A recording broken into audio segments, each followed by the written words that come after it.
Hey guys, so today I'm under the van. Reason being, I want to give you a walkthrough of the Alco cross-country suspension upgrade that we did on our van. Now, some of the major points to this, I believe, is with all four wheels acting independently, it gives you a much smoother ride on the road. If you plan to get onto some of those unsealed tracks a little bit as well, bearing in mind this is a semi-off-road van, we don't have the off-road version, but sometimes when it comes to a bit of sand and a bit of gravel, this has a major benefit as well, because of the fact that these trailing arms will allow the wheels to pivot down and up a lot more than your traditional leaf sprung vans. Okay, so packaged with the 10-inch disc brakes, gas strut on that, gas shocker on that one.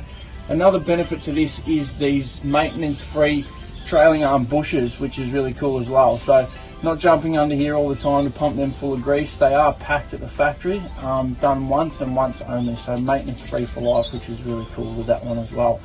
Another big benefit to this with our package is this did increase our GVM to 3.5 tonne of the van. Okay, so if you've got any questions about the van you're building or whatever it is, I suggest you get in touch with the guys at Design RV, ask them the question of what GVM this will allow you to have with your van, and talk to the guys about packaging this cross-country suspension up with your van. So any questions you do have that I can help you with, please feel free to reach out to us on our social media pages, or as I said, get in touch with the guys at Design RV, they'll be sure to help you out.